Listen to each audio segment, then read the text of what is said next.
Do you have an unruly toddler and struggle to control their emotions? It's what they call the terrible twos. But just how long do those terrible months last? That is today's Daily Dilemma. How do you navigate it? The terrible twos. Dr. Justin Coulson joins us from kidspot.com.au to share his advice. Hey, Justin. Good morning. So how long do they last? Oh, they can last. I know some people who are still 22 that are having their big tantrums and things. The terrible twos usually get worse once we get into the threatening threes, and then there's the ferocious fours. I could call it something else, actually, and I don't swear. So, I mean, look, kids start to become really independent when they're about to. They start to develop a mind of their own. They start to have preferences.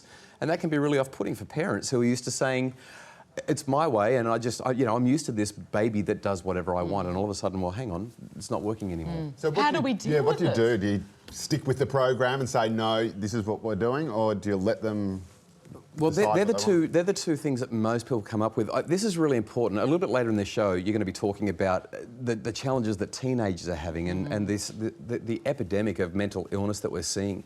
The way that we respond to our toddlers can genuinely set the standard, I suppose, for what they expect from relationships, for their self-worth, and for the way that they will grow up and have either healthy or less healthy teenage years and adult years. So the typical way that we respond to toddlers who are having a tantrum is we either disapprove of them, which means we get really mad and we say, right, that's it, I said no, and that's all there is to it. Yeah. Alternatively, we dismiss them. Lie on the floor, have a tantrum as well. I've heard of that happening. I've never seen it happen. And apparently shopping centres are full of adults that get down and do it with their kids, but no. So if we're not going to disapprove, we often dismiss them, which means that we sort of turn our back and we say, look, get over yourself. Yeah. But when we disapprove of someone or when we dismiss them, in other words, when we turn against them or turn away from them, we damage the relationship, we don't teach them anything, and we leave them to solve it on their own, which is traumatic for a child. What do you do? I mean, you told us all the things you shouldn't do. What do we do? So if they're the two things that we shouldn't do, what we need to do is turn towards them. Most of us see our children's challenging behaviour as this massive problem that we've got to stamp out or ignore. Instead, if we use it as an opportunity to connect with them and problem solve with them, we have much better outcomes. I don't want to be disrespectful. It sounds terrific, but the kid's having a tantrum. Now, anyone who's had a 2-year-old knows exactly what they're going on with. You cannot reason with them. No is the only thing they know. No, they don't want to do what you're saying. Problem solved, though, do you join in? Have a logical... No, you're not going to have I would put them in their room, quite frankly. Yeah, and that's turning away or turning against. Well, I tell you what, it's worked with mine, and they're very well-rounded, sensible, mentally adjusted children. Yeah, I mean, how do you... Parenting skills are so bad today, I think, compared to when we grew up. Excuse me, don't you start. But there's different styles, because I'm quite interested in this. Yeah. How you can't reason with the 2-year-old. No, you can't. So how So you then, turn towards them, you pick them up and you pick them up and you hug them. Okay.